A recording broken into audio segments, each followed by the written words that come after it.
Hello guys, good morning. For today's video guys, mayroon tayong mamis na uwi ngayong umaga guys dahil nanganak siya kahapon ng umaga din.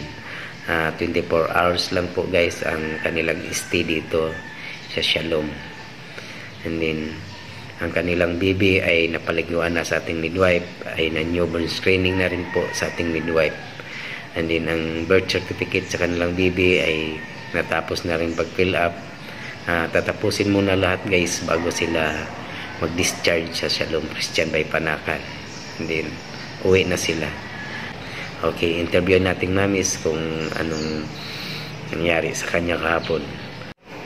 Ayan po si mami, interviewin natin. Ma'am, nabalitaan ko po ma'am na nanganak ka daw po sa tricycle. Kumusta po? Okay naman po. Nakaraos din. And then, nung nanganak ka sa tricycle, hindi ka ba kinakabahan? Hindi ka ba natatakot na doon ka nanganak sa tricycle? Ano po? Kinabahan po ako nun kasi sobrang sakit.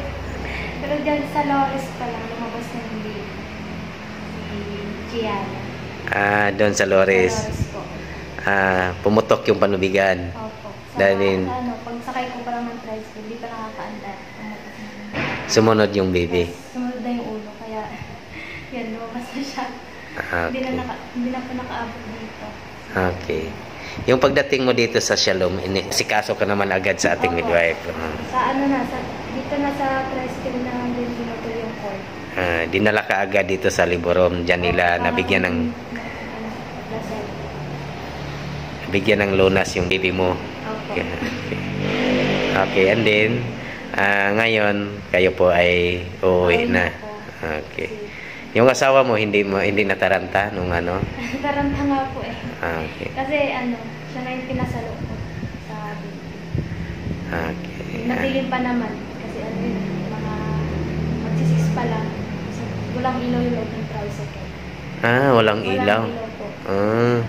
Kaya ang aga-aga nyo pala dito. May bag pa kami sa loob kaya masik kami doon sa Buti yung baby hindi mo pinabayaan na biglang lumabas ganoon, pero naramdaman mo talaga lumabas na. Ko na po talaga na yung ulo nasa kaya ineri ko na lang din po kasi nahirapan ako umupo eh. Nakahiga na rin po ako. Sa tricycle, may mga upuan yun, masikip yun. Opo, yung paa ko po nakapatong na dito, yung isa kasi isa po doon sa puno box. Yung baby dyan sa sahig nakaano na? Hindi po, sinambot po. Pinasalo, hinawak-hawakan ni kuya. Hinawakan na po. Yung baby. Yung ulo, kasi sabi ko, lumabas na yung ulo, isa lang yun. Okay. Grabe no, na ano kayo dan sa pagpanganak mo doon sa tricycle. Talagang hindi umabot.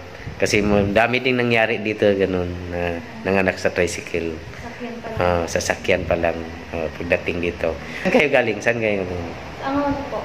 Buti may hospital doon, hindi na lang kayo doon bumalik sa may hospital doon, doctor's hospital, di ba?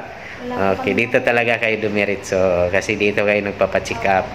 Okay, maraming salamat na safe naman po yung baby nyo. At saka ikaw safe naman po. And then, ngayon uwi na kayo ngayong umaga. Okay, si Kuya kumuha ng tricycle. Bye po, thank you sa Shalom. Okay. Super maalaga po. Okay. Thank you po sa mga nag-assist po sa akin, sa lahat po ng midwife. Super babait po, tsaka maalaga. Okay, thank you po ma'am. Maraming salamat po. Thank you so much po. Ayan po, ninyo newborn yung baby. Ayan. Ganyan pala ang pag-newborn. Sorry po. Yan pong tinatawag na newborn screening. Yan, si Ate Dayan po ang nag-newborn sa baby na bagong panganak po. Ang ibig sabihin ng newborn screening, ititest po nila yung dugo ng baby na kung mayroon bang makuhaan ng sakit. Tapos na po yung newborn screening ng baby. Ayan. Go lang po kinukuha ng baby yan po. Okay na yan, te? Okay. Okay na pala. Yan. Ayan, yung baby natapos ng newborn screening. Ayan po. Nakikiramdam na sa ano niya. Ayan. Hindi siya lumikot, oh. Magulat yan, tutulog na yan. Tumunog na yata eh. Ayan, oh. Hindi, umano na eh. Amin na, be. Tumunog na eh. Ginanon din niya. Hello, baby. Ayan si baby. Ayan. Nakiramdam siya kasi tapos na siya na newborn screening. Ayan po. Kaya, Okay. pwede niyo muna paaralan kung wala naman sinusundo. Kailan balik niyo, te? Dito?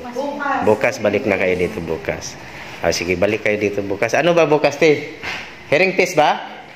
Hearing test pala bukas. Okay, para ma-hearing test yung baby mo. And then, Sabado siguro, BCG siguro. Walang sinabi Sabado? O next pa? Okay, sa next pa. Kasi nung Sabado yata nag-BCG kayo siguro sila. Sige. Okay, balik kayo bukas para sa baby hearing test. Kahit mga 9:30 ganun. Kasi 10 po darating yung mag-hearing test natin bukas. Okay, salamat sa inyo ha. Okay, salamat kuya sa inyong pag-ano dito sa Shalom. And then nagsalamat ako kasi yung si baby, sip ang baby ngayon, hindi na yan malalaglag, hinahawakan mo na. Okay po, thank you po.